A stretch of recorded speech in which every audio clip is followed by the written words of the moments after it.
Most Catholics picture purgatory as punishment. The woman who actually saw it from the inside and wrote 63 pages about what she saw in 1510 used a different word, and she used it more times than any other word in the entire account. Not fire, not darkness, not even suffering, though suffering is in there. The word she returned to again and again, until anyone reading the manuscript can feel the rhythm of it under the Italian, is mercy. And once you know that is the word, the version of purgatory you were taught starts to fall apart in your hands. Because mercy is not what punishment looks like. Mercy is what is happening to someone who is already loved and already going home and is being made ready to walk through the door without flinching. 3 things are inside this account that almost nobody preaches. 1 is the exact word Catherine of Genoa underlined in her treatise, written down before the printing press standardized anything, copied by hand for decades, examined by Vatican theologians in the canonization process, and confirmed. 1 is the fact that 3 other souls, across 4 centuries on different continents with no access to her writing, described the same interior reality using language so close it cannot be coincidence. And 1 is what that means for the name you have been carrying in your chest since the funeral, or since the silence, or since the morning you realized you had stopped saying it out loud. Because if mercy is the word, then the person you lost is not being held away from you by a sentence. They are being held inside something that is already finishing. And what you do tomorrow morning is not a gesture. It is reaching them. If this is what your faith has been hungry for, the layer underneath the homily, the part the catechism class never reached, subscribe now. There is more, and it is built for the people who suspected the surface version was not the whole story. There is a name you have not said out loud in a long time. Maybe months. Maybe since the last anniversary you let pass without marking it, because marking it hurt more than forgetting, and forgetting hurt more than marking it, and there was no third option. You have wondered where they are. You have been told not to worry about it. You have been handed the comfortable version, and the comfortable version did not survive the first night you woke up at 3 a.m. with their face in your head. The word Catherine wrote down in 1510 is the answer to the question nobody around you would sit inside with you.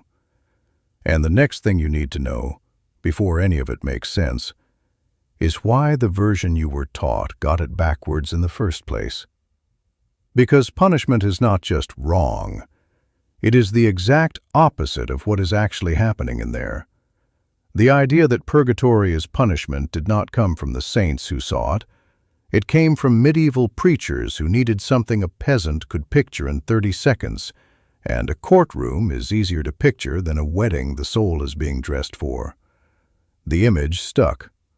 The image got carved into church walls and printed into holy cards and repeated in homilies until 500 years later it is the first thing that comes into your head when you hear the word. But the theologian the Church holds as the most precise mind on this subject, Thomas Aquinas, described the process in a way that has nothing to do with a sentence handed down from a bench. In the supplement to the Summa, Question 1, Article 1, he wrote that the purification of the soul is not the infliction of pain by an external judge, but the soul's own movement toward what it now loves with everything in it and is not yet able to bear without flinching. Read that sentence twice. The pain is not poured onto the soul. The pain is what happens inside the soul, as it draws closer to something it is finally free to want. That is not a courtroom. That is a person walking into sunlight after years in a dark room, and the burning is the eyes adjusting, not a guard with a whip. This is the part that is harder to look at than punishment. Punishment lets you stay angry.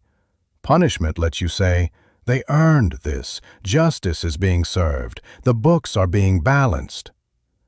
Love completing what it started gives you nowhere to hide. Because if the soul you lost is being finished by love and not punished by law, then the only question left is whether you are willing to participate in something that tender, or whether you would rather keep the version where God is mostly a magistrate. There is a reason the comfortable version of purgatory always sounds slightly cold. Cold is easier than this. There is a parent you have not forgiven. There is a phone call you replayed in the shower last week, and your jaw locked again the way it did the first time. You have wanted, somewhere underneath the grief, for there to be an account being settled. You have wanted the universe to register what was done. Aquinas is not denying any of that. He is saying the settlement is not what is happening to them right now. What is happening to them right now is something more uncomfortable for the living than punishment, because it asks the living to stop guarding the wound and start participating in the healing. And the next thing you need to see is what that healing actually looks like from the inside, because the saints who saw it did not describe a fire the way you have been picturing fire your entire life. The fire is not flames. That is the sentence the saints who saw it kept trying to make people understand, and the sentence the homilies kept failing to repeat. Catherine of Genoa described it with a precision that is almost clinical.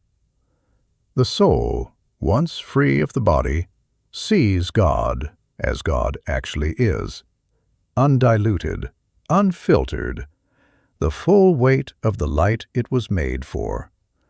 And every part of itself that is not yet ready for that light experiences the contact as burning.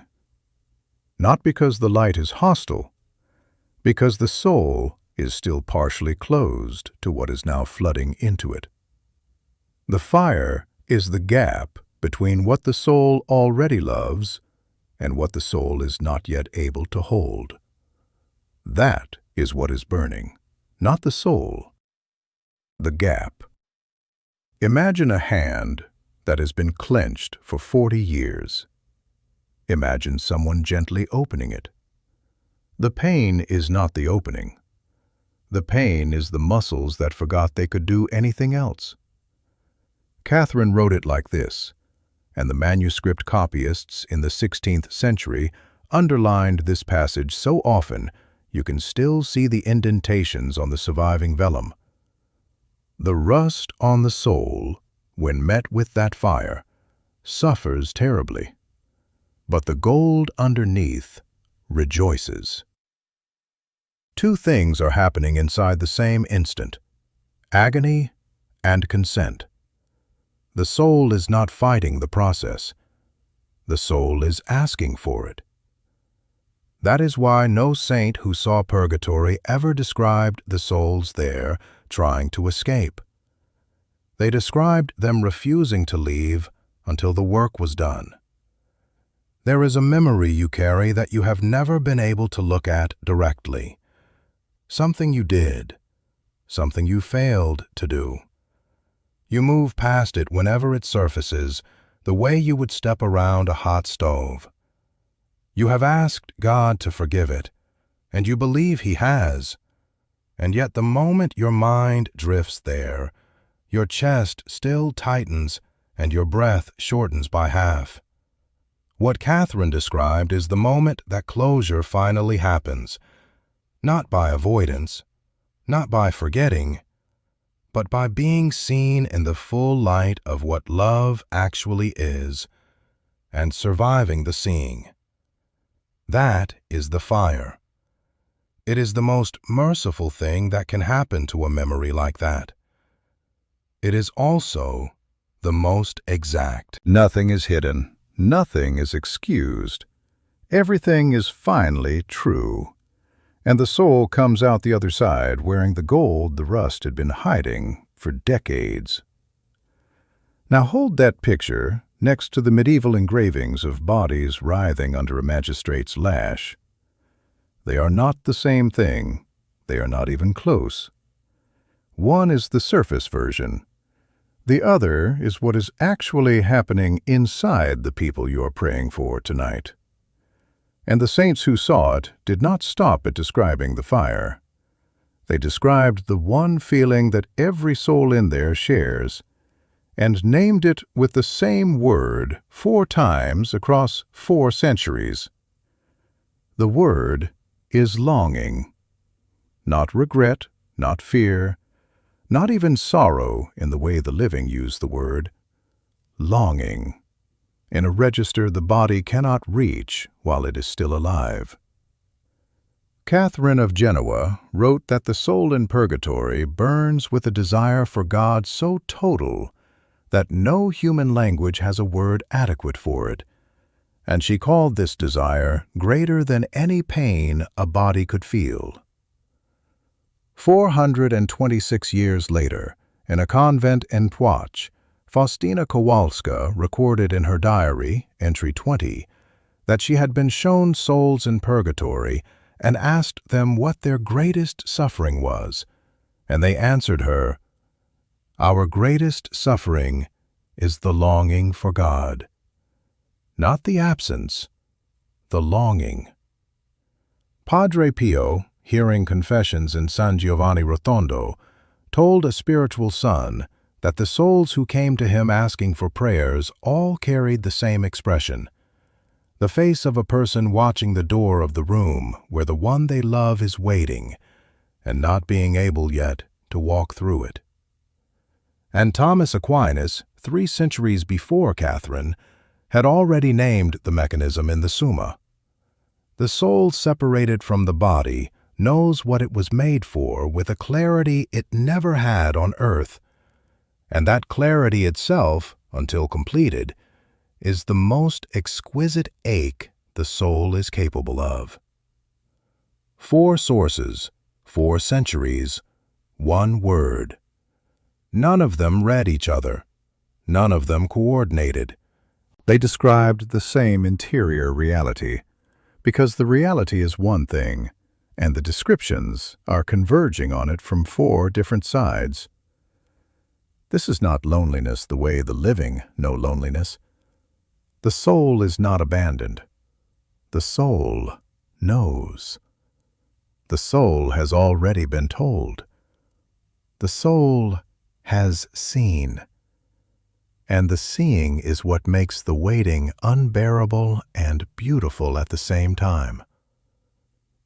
There is someone reading this who does not know where the person they lost is right now. You have asked the question in your head 100 times. You have not asked it out loud because the people around you would offer the comfortable answer, and the comfortable answer would feel like a door closing on the one you love. What 4 saints across 4 centuries are telling you is something the comfortable answer cannot reach. The person you lost, if they are in that place, is not far from God. They are aching toward Him with a desire purer than anything they ever felt on earth. They are closer to Him in this moment than they were in any moment of their living. And the ache they are inside is not separation. It is the last stretch of a road they are already on. Which raises the question almost no homily answers directly. If they are aching like that, can they feel you when you say their name? And the saints who were given to see it did not leave that question open. They feel it. That is the answer. And the saints who described purgatory from the inside were unanimous on it in a way that should make the living stop and put down whatever is in their hands. Catherine of Genoa wrote that the souls in that place received the prayers of the living the way a parched mouth receives water, not as an idea, not as a comfort, but as a real and immediate easing of the ache they are inside. Faustina recorded in her diary, entry 1226, that a soul came to her and named the exact prayer that had been offered for her hours earlier, by name, by hour, by intention, and thanked her for it. The mechanism is not metaphor. The prayer leaves you, passes through Christ, who is not a barrier but a channel, and arrives where the soul is. The soul receives it. The soul registers it. The soul knows it came from you. Padre Pio, who heard confessions for 51 years and was visited repeatedly by souls from purgatory in his cell at night, testified that they would come naming the people who were praying for them and naming the people who had stopped. Stop and let that one settle. They notice when the prayer stops, not as accusation, as loss. Because the relief that was reaching them is no longer reaching them, and they are still in the ache, and the ache without the relief is heavier than the ache with it. This is why the language we use about the dead matters more than almost anyone preaches. Saying about the deceased only that they are in a better place, and then never speaking of them again, never naming them at Mass, never offering anything specific for them, is not respect. It is, without anyone meaning it that way, abandonment of someone who can still be reached. The dead are not finished with us. We are not finished with them. The bond did not end.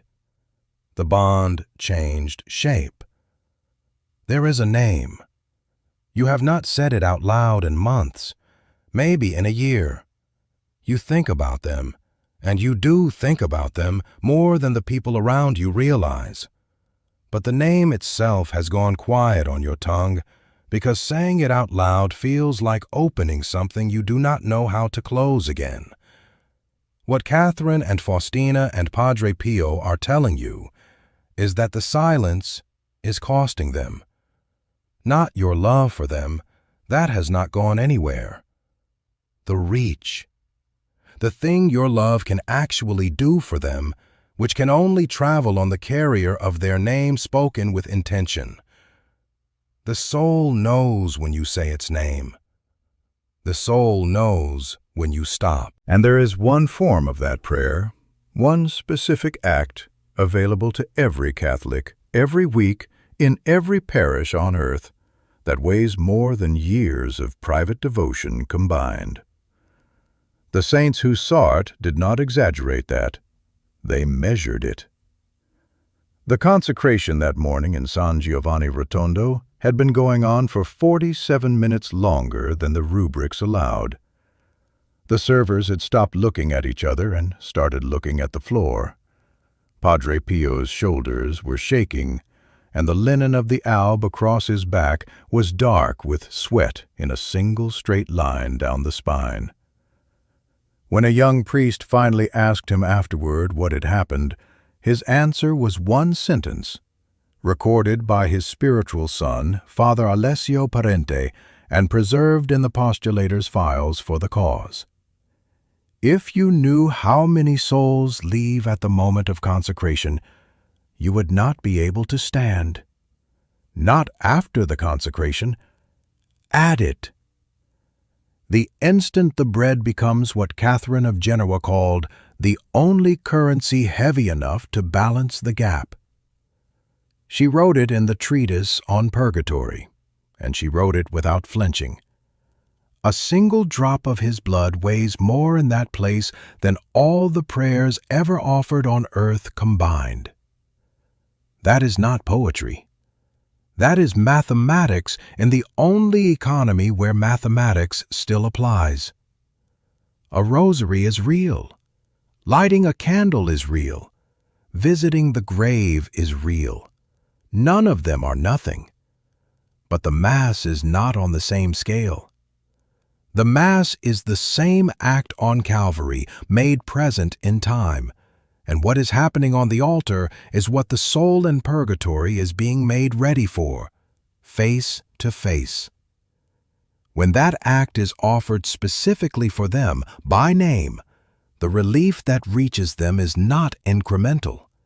It is the thing itself arriving. Padre Pio testified that he saw souls released at the moment of consecration the way you would see steam lift off a cup. Some had been waiting for years.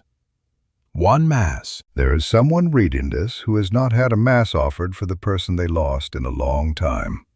Maybe never. You have prayed for them in your kitchen.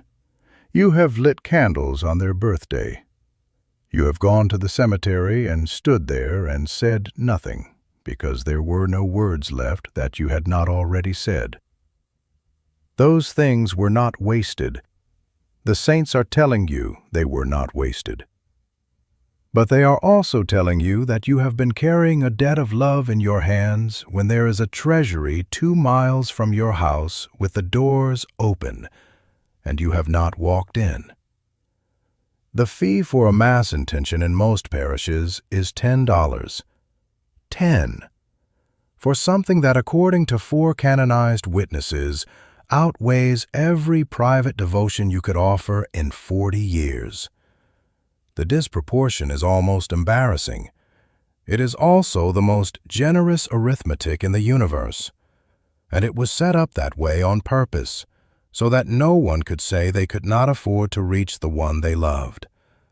And there is one act even more powerful than asking a priest to offer the Mass. One thing the saints insisted a layperson can do directly, without intermediary, that almost no homily names by its real name. It is the offering of your own suffering. Not the suffering you chose, not the suffering you arranged into something noble, the suffering you did not ask for, the kind that arrived on a Tuesday morning and stayed.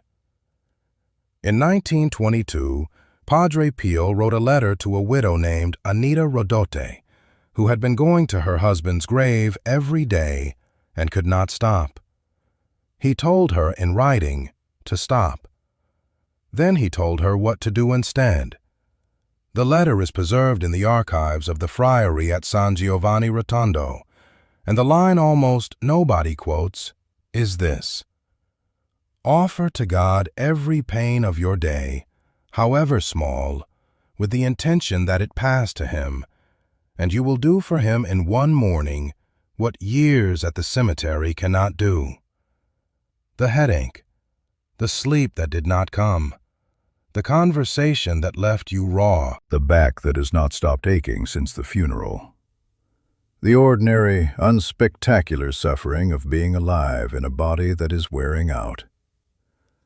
Padre Pio was not being poetic. He was naming a mechanism.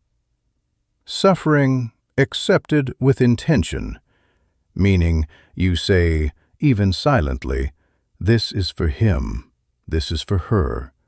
Take it and apply it where it is needed," becomes, in the economy Catherine described, a coin made of love. And love is the only currency that spends in that place. This is why Paul wrote that he completed in his own flesh what was lacking in the sufferings of Christ. Not because Christ's sacrifice was insufficient, it is infinitely sufficient, but because Christ left a place at the altar for the living to bring something. A widow's exhaustion, a father's worry, the slow grief of a daughter who is forgetting the sound of her mother's voice. Offered, all of it becomes weight on the side of the soul you are reaching for. There is something heavy you have been carrying. Maybe a diagnosis, maybe a marriage that is harder than you ever say out loud. Maybe a kind of loneliness that does not have a name and does not show on your face. You have been treating it as a thing to survive. Padre Pio is telling you it is also a thing you can spend. The pain does not become less painful. That is not the promise. The promise is that it stops being only yours. It becomes useful, in the most literal sense the word has ever had, to the one whose name has been waiting in your chest.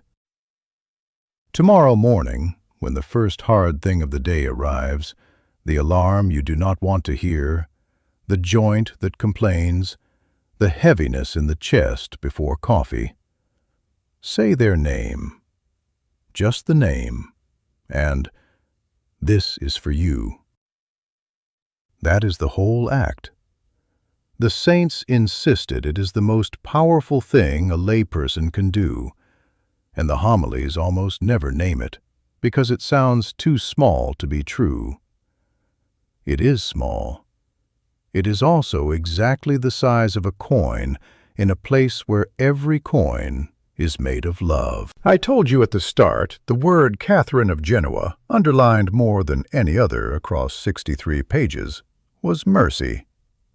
Modern editors of the treatise have counted it. 19 times in the central chapters alone, in a manuscript that is barely 100 paragraphs long, she returned to the same word, misericordia, as if she could not describe what she had been shown without it. Not fire, not justice, mercy. I told you 4 sources across 4 centuries would describe one interior reality with the same word, and they did. Catherine, Faustina, Padre Pio, Aquinas, all converging on longing as the single thing every soul there feels. I told you you would have one specific thing to do tomorrow morning that is not general and not theological. You have it. Say the name. Offer the first hard thing of the day. Find a Mass this week and put their name on it. That is the work. That is the reach. There is a mother whose last conversation with her son ended badly, and she has replayed it for 11 years. There is a father whose daughter died before he learned how to tell her what he meant. There was a child, reading this, who lost a parent young and was told to be strong, and is still being strong, and has not let anyone see the part underneath. There is a friend whose phone still has the last text thread open because closing it feels like burying them again. And there is someone who walked away from the faith for a decade and just realized, in the middle of these last few minutes, that the person they have been quietly grieving is not unreachable, that the door they thought had closed has been open the whole time, and the key is small enough to fit in tomorrow morning. Not next year, not when you feel ready. Tomorrow. The alarm goes off. Before your feet touch the floor, say their name out loud. Then say, "This day is for you." Then go to whatever is hardest about the next 16 hours, and let that be the offering. That is the whole thing. Let us pray. Father, we thank you that mercy is the word and not the one we feared. We admit we have been carrying names in silence because the silence felt safer than the asking. We admit we have stayed away from the altar where the work is heaviest because we did not believe $10 in one Mass could weigh that much. Teach us to spend our suffering instead of surviving it. Teach us to say the name out loud, for every soul aching toward you tonight in that place where every coin is made of love. Receive the small offerings of our tomorrow morning and let them arrive. We trust you with the ones we could not save. Amen. Have you ever had a Mass offered for someone you lost? drop a yes or no below. And if this reached you, share it with someone who is carrying a name right now. They need to hear that the reach is still open. Next, the final 90 seconds before death, and what Catherine of Genoa testified is still possible inside them, for the person who never got to say goodbye.